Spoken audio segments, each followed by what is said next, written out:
Bonjour, M. Gingras. Bonjour à vous. Alors, que vous disent vos membres, justement, parce que vous représentez des syndicats de gens qui travaillent dans les écoles, enseignants, personnel de soutien. Est-ce qu'en effet, vous recevez des appels avec des gens qui disent « ça n'a pas de bon sens, là, la violence a vraiment augmenté dans les classes ». Absolument. Ça, c'est clair. Les rapports sont clairs. C'est le message qui nous est donné par notre personnel, qu'il soit éducatrice, technicienne, technicien, etc. Donc, vraiment, c'est le message qui nous est donné. Et oui, il y en a de plus en plus dans les écoles. Il y en a de plus en plus. C'est des gestes qui sont posés. Et c'est un peu à l'image de la société en général. Assez grave, là, on ne parle pas de petits cas, assez grave pour que la CNESST intervienne. Oui, des fois, il y a des réclamations, mais ça, c'est la pointe de l'iceberg. Vous savez, les réclamations faites à la CNESST, c'est vraiment les cas bien souvent les plus graves ou qui sont répertoriés. Mais bien souvent, c'est des gestes au quotidien, des morsures d'élèves, etc. Et ça, malheureusement, c'est inacceptable. Manque de ressources, mais aussi manque de volonté, banalisation, comme ça a été dit. Puis ça, bien, ça prend la tolérance zéro. Puis c'est tous les acteurs de la société qui doivent s'en aller vers là. Les chiffres sont très parlants. On a des tableaux aussi, je vous en montre un. Alors, c'est pour l'ensemble du Québec. C'est répertorié par l'ASQ. La hausse de violence, on le voit, là, les cas qui ont monté de 2019 à 2022. Il y a la période pandémie là, qu'on a mis en gris ici. Si on regarde à Montréal, alors ça, c'est compilé par le SPVM. Violence armée ou commise par des mineurs, mais on parle de violences graves ici. Alors, encore une fois, les chiffres qui augmentent. On passe de 46 à 80 en 10 ans. Mais vous l'avez dit, c'est la pointe de l'iceberg. Qu'est-ce qui se passe avec les élèves? Quand vous dites un manque de ressources, d'accord, là, je peux comprendre, mais je veux dire, j'ai pas souvenir, moi, par exemple, avec mes propres enfants qui sont rendus grands, qu'il y avait des cas comme ça dans leur classe. Ben, écoutez, c'est en même temps, l'école est toujours un reflet de la société. Hein? Regardez ce qui se passe sur les médias sociaux. Regardez ce qui se passe, les gens ont la mèche courte. Et là, ça se produit dans les écoles. Puis malheureusement, lorsqu'on vient banaliser ça et qu'il n'y a pas une réelle volonté d'y mettre fin, ben, c'est ce qu'on voit. Puis là, on vient exacerber les problèmes dans nos milieux parce que, je le mentionne, manque de personnel, c'est une chose. Mais on voit très bien que ce qui se passe dans la société. Donc, ce dont on a besoin, c'est réellement que tous les acteurs, la communauté en général, s'investissent en disant ça, c'est inacceptable, puis on ne le tolérera pas. Ça commence dans nos milieux, avec les directions, avec les centres de services, mais c'est aussi les parents qui ne doivent pas remettre en question les interventions. Vous savez, des politiques, des codes de vie, des règlements, il y en a plein, mais elles ne sont pas suivis. Quand il y a des conséquences à donner, malheureusement, il faut les donner et non pas trouver une excuse pour justifier le fait que le jeune est en crise, donc nous ne lui donnerons pas de conséquences. Puis c'est un peu ça qu'on vit. Puis il faut que les parents embarquent, il faut que la société Donc, les parents, vous avez l'impression que les parents ne sont pas de votre côté. Vous manquez d'appui.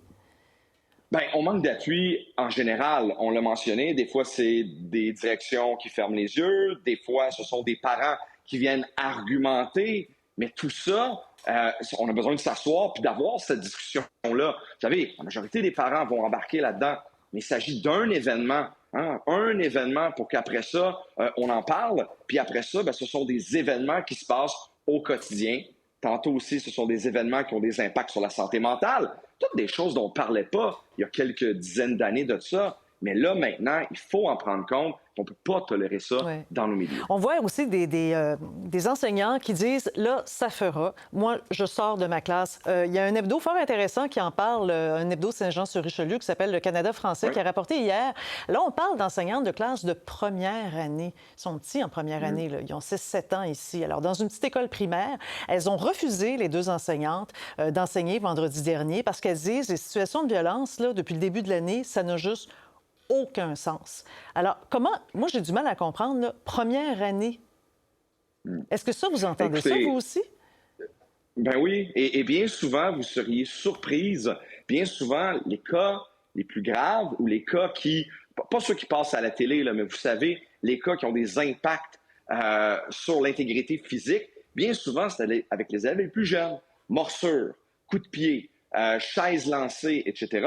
Et souvent, plus on vieillit, les jeunes un peu plus conscients, peut-être des gestes qu'ils peuvent faire ou qui sont plus passibles d'avoir des conséquences plus graves, bien là, on va menacer, on va y aller dans la violence psychologique, etc. Ça, c'est vraiment lorsqu'on fait des enquêtes, c'est vraiment ce qui ressort de ça. Mais dans l'un ou l'autre des cas, je reviens à la même chose, c'est inacceptable Oui. et on doit avoir une tolérance zéro. Bon, tolérance et bien zéro. sûr, Là, intervenants. vous avez parlé du manque de collaboration des parents. Dans le reportage qu'on avait juste avant avec ma collègue Élise, on parlait aussi de la réaction de la direction d'école et du centre de services scolaires qui n'avait pas l'air de prendre au sérieux ce que le syndicat disait, parce qu'on était arrivé déjà en disant, bien, écoutez, il se passe ça, il se passe ça.